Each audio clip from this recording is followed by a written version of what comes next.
Hello, everybody. My name is Mondre Moffett. I am the host of Black Music Footprints, a jazz experience. And on today's show, I have with me three-time Grammy Award Winning artist, world-renowned, my good friend, Branford Marsalis. How you doing, Branford? What's up, Dre?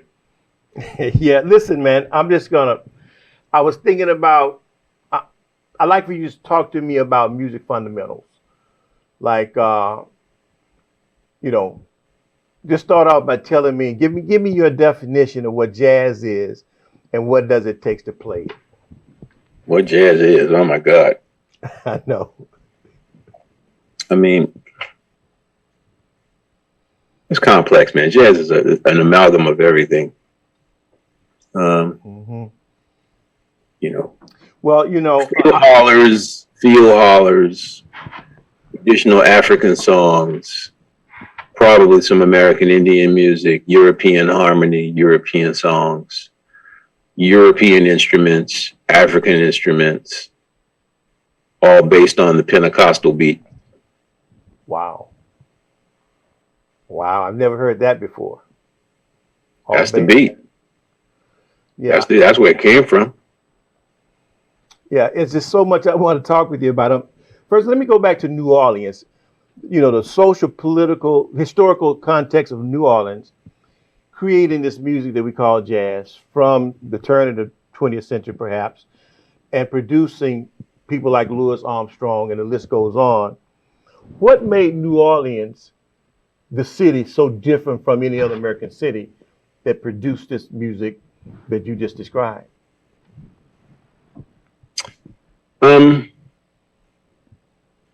I think that for all New World music, you have to have the combination of Europeans, Africans, and Indians. Where you have reggae in Jamaica or soca in other Caribbean countries, calypso or merengue in Puerto Rico or bombi plena in Puerto Rico, Cuban music. You had the combination of these three cultures crashing into each other. The Europeans also moved to places like Australia and New Zealand, where there wasn't the presence of Africans and there's no viable new sounding music that came out of those communities. So the one thing that New Orleans had different was that the institution that sanctioned slavery was a French institution and a Catholic institution and not a British Protestant institution. Protestantism at that time was very dour. And the French thing, Mardi Gras is a complete corruption of Catholicism. Mardi Gras is the day before Ash Wednesday. And the idea that as long as you do all your debauchery on the Tuesday before Ash Wednesday, all is forgiven. The Protestants don't have such such traditions from 250 years ago. They weren't afraid by large congregations of Africans. So the famous Sunday get-togethers in Congo Square would have been forbidden in the British systems because they were all of these rules. The greatest fear, evidently, having not been there, but what I've read, was the fear of insurrection. So all of these rules designed to keep large numbers of Africans from congregating together. So you had Africans from all different parts of Western Africa who spoke different languages, had different cultures, and there was no way for them to hash out or to blend these differences in a musical sense because they weren't allowed to really spend a lot of time with one another. But in New Orleans, the legendary Congo Square was the day off for all slaves, and all those Africans would get together in the square and have jam sessions. They were allowed to play their drums. They were allowed to play their drums, and then they were also allowed to have, or it is said that they were allowed to have that slaves could attend concerts at the Paris Opera House. Which would have been unthinkable in the British system. So they were exposed to sounds and exposed to things that allowed for this kind of melding of all of these cultures to happen. That is amazing. Speculation on my part. I wasn't there, but when you look at the history of the country, Louisiana was one of the few places where there wasn't this. Well, when the French were running things there, this massive fear of insurrection, so they didn't really limit the number of Black Americans who could affiliate with one another or associate with one another on Sundays. Yeah, I just always thought that the Congo Square had a lot to do with it, with that none of the other cities had. New York didn't have it, Chicago didn't have it, Congo Right. Square. But the phenomenal thing is not only the creation, the beginning of that whole movement, the lineage just went throughout the whole history of America. I mean, even all the way up to you and Donald Harrison and Terrence Blanchard, of course, Wynn, and all of the Marsalis, and all the kids that your daddy taught.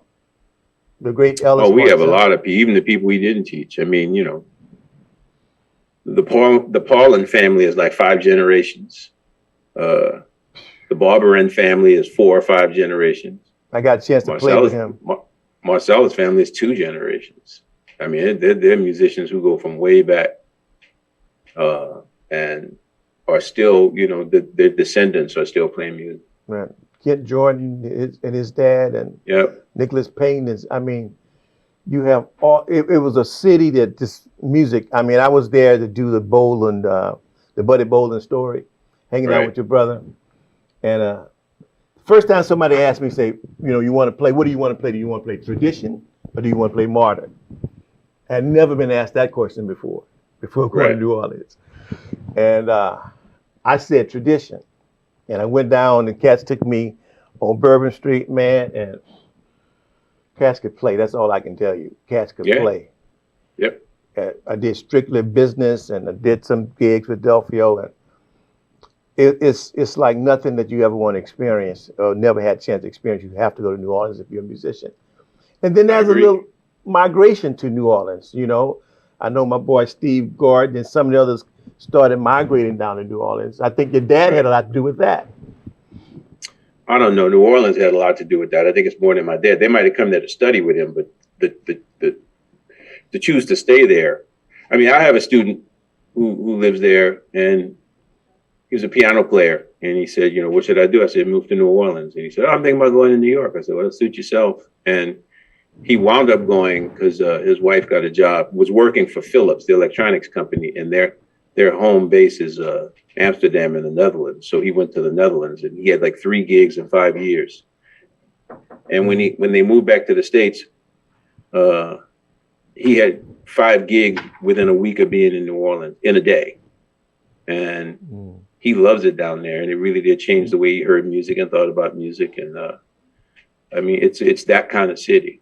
There are gigs to be had. You can work and work and work and work. And there are very few cities like that. In my mind, a city that stands on tradition, the traditional sound of jazz, the New Orleans sound, seems to be the foundation for the modern sound. It's like so many of you cats play modern, pioneers of it. Again, the list of people I just named. Is the traditional sound of jazz, is that necessary to get to the modern sound? Yes and no. I think the tradition of anything, you were to go take architecture classes, they wouldn't start in 1960. They would start with the Hellenistic movement in ancient Greece. There's like certain foundations and certain bedrocks that matter. There are a lot of people who play modern who don't really know the tradition, but it always feels like something's missing when I hear them play. That's why I asked you the definition. Well, they of don't jazz. think it's missing because they have never learned the traditional stuff. Yeah. It sounds fine to them, but I think that there's like a thing at the bottom that audiences that they don't really like jazz, but they don't hate it. They're curious and they'll come to a couple of concerts, but it's a thing that they have to feel. And a lot of modern playing is more about what you know than what you feel. And the true modernism to me in jazz is to have this advanced and evolved way of thinking of things, but with a sensibility that's regular, that people can relate to. So people don't have to focus on what's going on at the top. They can just groove with what's happening at the bottom. And that's what we try to do. I mean, you have one thing about you, you have been so consistent in your musical output from the very beginning. I was checking out today, Scenes from the City. Scenes in the City, yeah. Scenes in the City. Yeah. That particular. I was a kid. I did my best. Well, it's interesting. I think that's a Charlie Mingus tune, right? Scenes in the City, yeah. And the story, like where you at, it's like Uptown. I was checking out that story, and that was a phenomenal story. Yeah. And that's why I wanted to do it. It's a great, Mingus was one of those guys that did things like that, like little jazz oratorios using actors. And it was a great idea because the actor is Wendell Pierce, actually. Oh, really? Yeah, he had just moved to New York to go to Juilliard. And I said, I got a gig for you, bruh. And he came. But he was unknown then, wasn't he? He was unknown for the next 20 years after that. Wow. That's amazing. Next 15, at least. Yeah, And actually, my kid brother's on that record. Maybe one track or two tracks, Chunette Moffett. And that's right. Yeah, that's right. You know what? And everybody thinks of Chunette, playing with Wynton, but his first recording, he first played with you. That was his first recording. Right. That's a little known fact. And hardly goes unnoticed. But you gave Chunette his first break. Nah, we knew he was around. I just said, yeah, come play on this tune. But it wasn't like it wasn't like what his career became mushroom from that. I think when it really started to blossom when he did join the band, Wynton's band, when we were playing together. Yeah. But you had such a great influence on that whole scene and on that group, because I knew those your boys, Kenny Kirkland, oh my God, bless his soul, Tane, and those cats that made Wynton's band, Black Codes, I knew where the roots of that band came from, and it was just phenomenal. Black Codes from Underground. The picture of little Jason, on the front cover in the classroom also points to the fact that what you all don't get enough credit for is the whole idea of the educational piece. And I don't know if you got that from your dad. I'm sure I did. I don't need credit for that. Unappreciated. I don't do things. I don't do much of anything to be appreciated by people who don't appreciate it. You know what I mean? I like what I'm doing, and I'm very fortunate to be able to make a good living doing what I like to do. And because a lot of cats don't, they're not as fortunate in that regard to just do what we do, to play these venues that we play and go on tour and all of that stuff. And I don't take it for granted, but I'm never on the stage hoping that people like it. I want them to like it, but it's okay with me if they don't like it. At least they tried it. Thanks for trying. Thanks for coming. But I believe in passing on information to young people as I age. I believed in it when I was still young. I definitely am not interested in getting any kind of accolades for it. It's just something that, because my dad never got accolades for it. And I never heard him complaining about it. He never complained about anything. So it's just something that we have the ability to do it and the opportunity to do it. So we should do it. What are three in your mind reflecting upon your dad? Because I got a chance to hang out with E, as we so affectionately call him, taking him from the gigs from Yoshi's back to his hotel every night. And he always would say, come on up, invite me up. Yeah. And I knew that was going to be an all night session. Yes, it is. We'll go downtown and pick up the New York Times, Mm-hmm. and man, it would be a lesson. You know, it would be a lesson. You know, we just starting from the front page of the newspaper.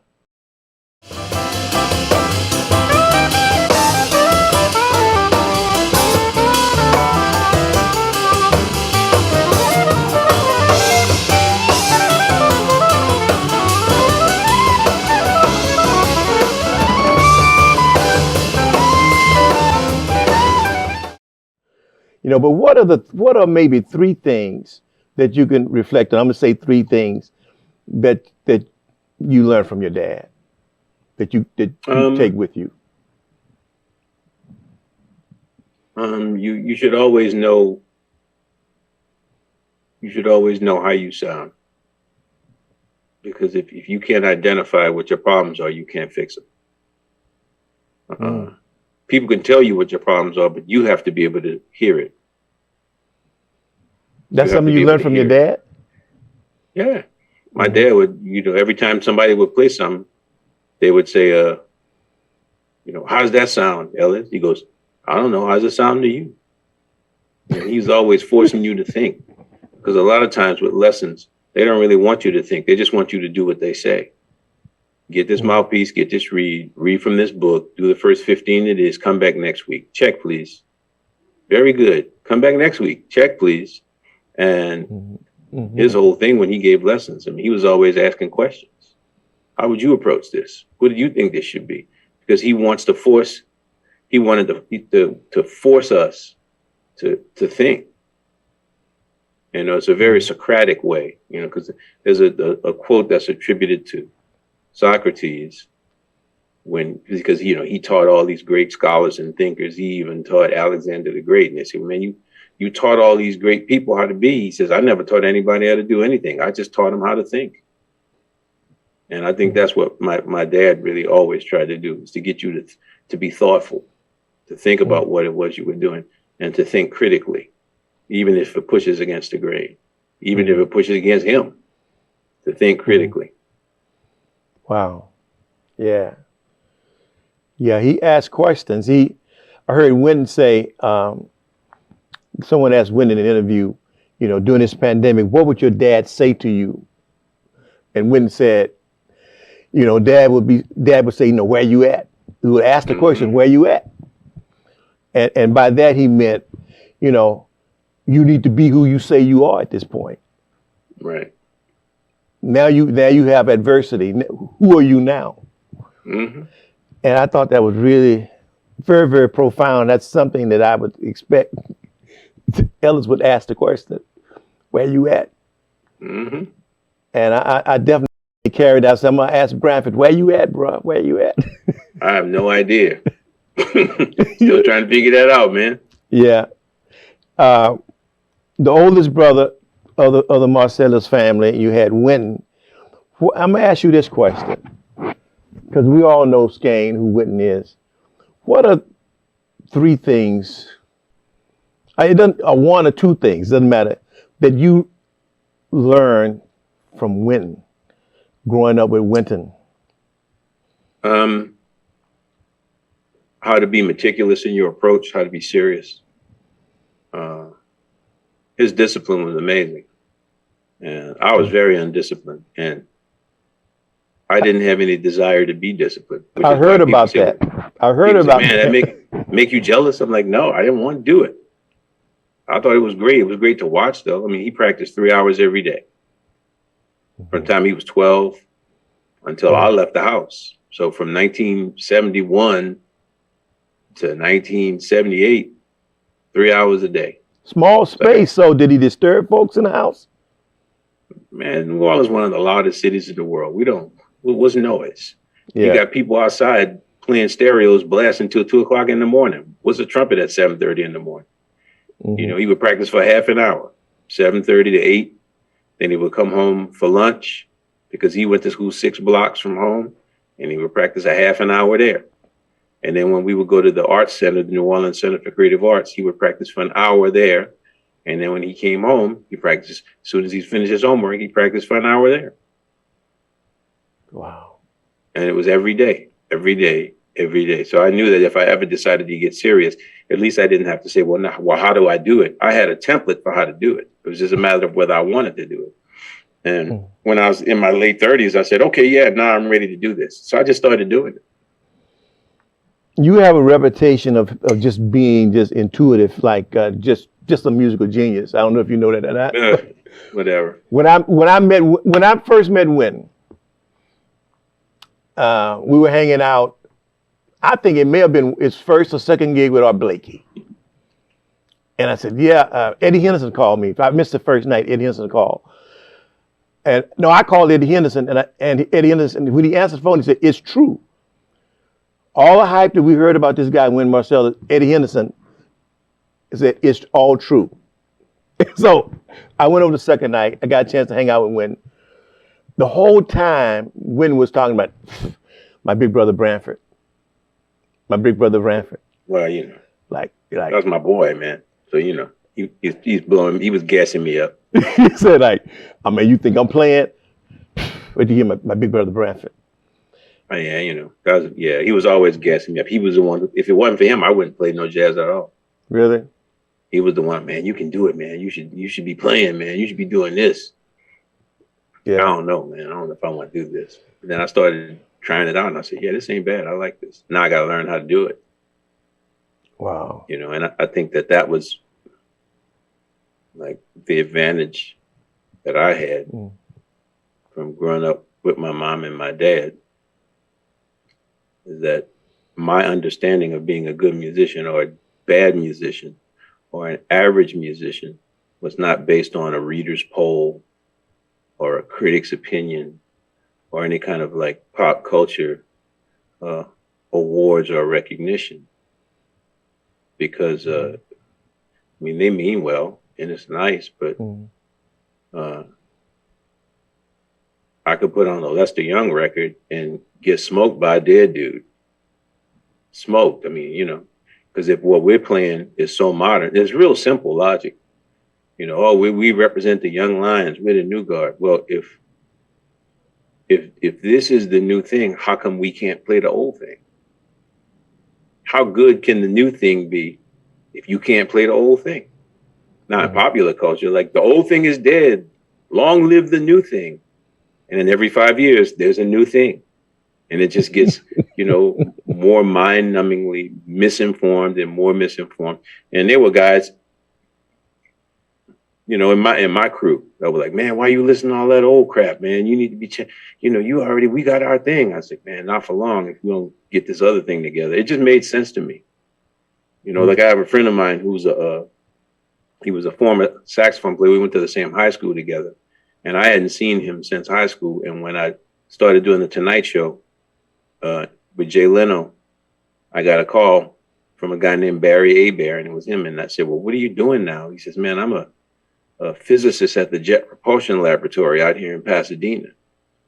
So we came and hung out with him. He brought us up to the Wilson Observatory and started showing planets, and he had a great day with Barry. And when we left, I remember he said something to Reese. He says, you know, if you ever need help with your homework, you know, give your Uncle Barry a call.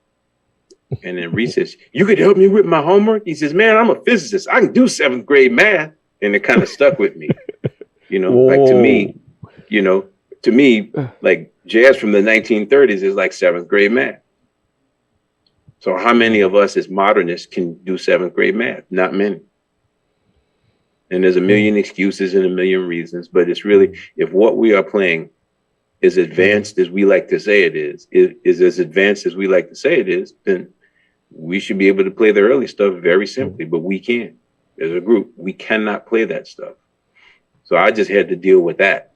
Like everybody was talking about moving forward. I said, man, if I can't play the stuff that's behind me, how can I possibly move forward? So I spent a lot of time learning how to play like Sonny Rollins and learning how to play like, and not in the traditional jazz way, because when you say you want to learn how to play like Sonny Rollins, you know, you get a lick book and learn some Sonny Rollins licks or a transcription. But what I really wanted to do was sound like Sonny Rollins. I didn't want to play the same notes in the same sequence. I wanted that sound. And that was the thing that really, I think, got me over the rhetorical kind of hump, was that I was focused on sound, not really on harmony. Let me ask you this real quick, because we're almost out of time. I got a couple of things I would run by you, just about time. What would be the difference between sound and vocabulary? Or if there is a difference? Well, there is a difference.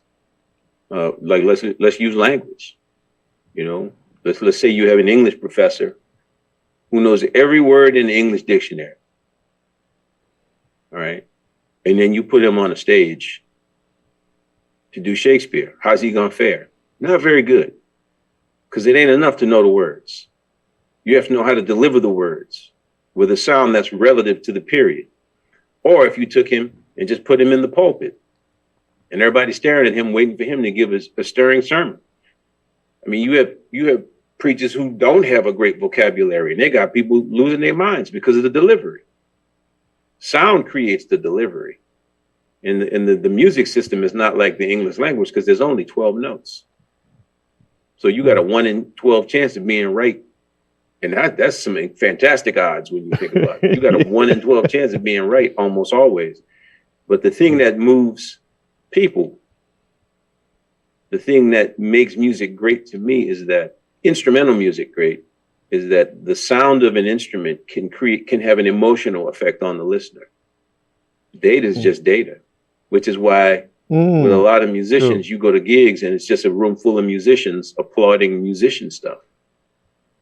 Yeah, and then they criticize people for not knowing enough harmony to understand what they're doing, which is like, it's really a musician's problem. It's not a people problem. People are not going to go take harmony classes to appreciate you. It's just not going to happen. So I think it was really great for me to kind of like settle in on this idea that we need to, as a group, work on sound. Sad songs need to sound sad. Happy songs need to sound happy. Now, yeah, personally, you want to work on all this technique and all this fast stuff, go right ahead. But funny songs should sound funny. It's like a real simple premise, but that's the hardest thing to do. It took a decade to learn how to do that, maybe even more than a decade, to just learn how to create emotion through sound. Yeah. And that's a good lesson for, young students who want to learn to play this music. I got a couple of things I want to run by you real quick, and they can be brief answers. Finish this sentence for me. Fill in the blank. A jazz artist must. Bruh, come on, I don't know. A student want to learn to play jazz must blank. Listen to hundreds of recordings, but only about 2 or 3 records a year. Nice long time for that, huh? Wow. Oh, you have to be able to hear the sound. It's like I give a guy, let's go learn this solo. He comes back next week. I got it. I'm like, no, you don't have it. You're right. And then he plays. I'm like, okay, yeah, you got the notes, but you don't have the sound. Well, what do you mean? Say, that's all I got for you. And it takes them a while. Like a year later, they say, oh, now I know what you mean. Or they'll just say, man, you full of it, and go get another teacher. But yeah, you got to listen to a couple of records a year. You got to really listen to the record. You have to listen to it, and with no expectations, because we always have expectations when we listen. We have an agenda. We want to know what key it's in, what time signature it's in, what they're doing, what the lick is. Just listen. Just listen. Listen with no expectations and listen with no preconditions. And it's very amazing what the music will ultimately reveal to you if you allow it to. If you come in with rules, and the only thing you're going to hear is the thing you're looking for. If you come in with no rules, it's amazing what you can stumble into. Yeah, in jazz music, tell me in your mind, since we just short on time, maybe your 3 most influential jazz musicians in the history of jazz, and tell me why. I don't have 3. I have like 25. I was going to ask you for 5. You got the. Bro, I can't. All right, that's ridiculous. You can't. Louis Armstrong, clearly. Sidney Bechet. Lester Young. Jelly Roll Morton. 5. That was 4. John Coltrane. John Coltrane's the fifth? And we leaving out 20. We leaving out a million. Sonny, Right. Wayne Shorter, just you leaving out everybody. Warren Marsh.